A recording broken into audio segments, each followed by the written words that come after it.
We shall now consider the classification of compounds based on whether the carbon carrying the halogen atom is sp2 hybridized. In that we have two different types, vinylic and aryl halides. Consider vinylic halides. See the first example, CH2 double bond CHCl. Here, what is the state of hybridization of carbon carrying the halogen atom? It is sp2 hybridized. How did you know that it is sp2 hybridized? Because that carbon is a part of the double bond. There is a carbon-carbon double bond. So wherever you have a carbon-carbon double bond, you know that both the carbon atoms will be sp2 hybridized. Now take the next example. Here, chlorine is attached to a carbon which is sp2 hybridized. Therefore, it is again vinylic. We shall now discuss about aryl halides. What is an aryl halide? In an aryl halide, the halogen will be directly attached to the benzene ring. Now take for example chlorobenzene. Here chlorine is directly attached to a carbon which is a part of the benzene ring. Therefore, it is an aryl halide. What is the state of hybridization of the carbon carrying the halogen atom? It is sp2 hybridized because you know that alternate single and double bonds will be present inside the benzene ring. Therefore, the state of hybridization of the carbon will be sp2. Take the next example, 1-chloro-2-methyl benzene. Along with methyl substituent, chloro group is also attached to the benzene ring and it is directly attached. Therefore, this compound can also be considered as an aryl halide. What is the state of hybridization of carbon carrying the chlorine atom? It is sp2 hybridized and the chlorine is directly attached to the benzene ring. Take the next compound, 1,2-dichlorobenzene. Here, both the chlorine atoms are directly attached to the benzene ring. And what is the state of hybridization of the carbon atoms carrying the chlorine atoms? Both will be sp2 hybridized. Take the next example, that is 1,2,3-trichlorobenzene. Here you will find that the carbon carrying the chlorine atom, all the three chlorine atoms are attached to a carbon which is sp2 hybridized and all the three carbon atoms are directly attached to the benzene ring. Therefore, this will be again an aryl halide. Now another important point, take chlorobenzene, 1,2-dichlorobenzene and 1,2,3-trichlorobenzene. In the first compound, you will find that there is only one halogen with the compound. So it is a monohaloarene. Take the next compound, 1,2-dichlorobenzene. There you will find two halogen atoms are present. Therefore, it is a dihaloarene.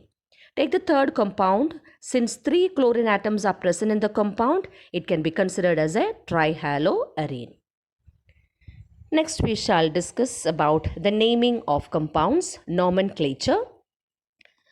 The organic compounds will be having a common name as well as an IUPAC name.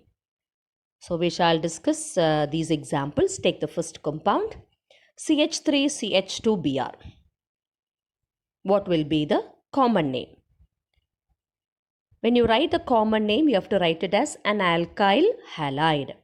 Which alkyl group is present in the compound? It is ethyl. So what is the common name? Ethyl bromide. Now coming to the IUPAC name of the compound, you have to name the compound as a haloalkane. The halo or the halogen present is bromine. So how will you name the compound? What is the IUPAC name? Bromoethane. Bromoethane. Take the next example. 3 carbon atoms are present and all the carbon atoms are present in the long chain or the straight chain. So the common name will be propyl bromide. And what is the IUPAC name? Bromopropane. 1 bromopropane or bromopropane. Now take the third example. 3 carbon atoms are present, but it is isopropyl. The alkyl group is isopropyl. So what is the common name? Isopropyl bromide. Now what will be the IUPAC name? 3 carbon atoms are there and bromine is attached to the second carbon. So the IUPAC name will be 2-bromopropane. 2-bromopropane. Now consider the fourth example. 4 carbon atoms are present all in the straight chain. So it is butyl bromide. The common name is butyl bromide. What is the IUPAC name? 1-bromobutane. 1-bromobutane. Now consider the fifth example. Here you will find that bromine is attached to a carbon which is directly attached to two other carbon atoms. So it is a secondary alkyl halide. So what will be its common name? Secondary butyl bromide. And what is its IUPAC name? Since bromine is attached to the second carbon, the IUPAC name will be 2-bromobutane. 2-bromobutane. Now consider the next example, that is sixth one. The common name is isobutyl bromide. Isobutyl bromide. Now how can you write its IUPAC name? Bromine is attached to the first carbon and the second carbon carries methyl as substituent. 3 carbon atoms present in the longest chain. These are the hints. So how will you name? 1-bromo 2-methyl propane. 1-bromo 2-methyl propane. Now take the seventh one. You know that it is tertiary butyl bromide. Why tertiary butyl bromide? Because halogen is attached to a carbon which is directly attached to 3 other carbon atoms. So the common name is tertiary butyl bromide. Now how can you write the IUPAC name? Here you have to select the longest carbon chain. It will be with 3 carbon atoms.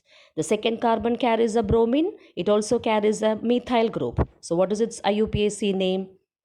2-bromo 2-methyl propane.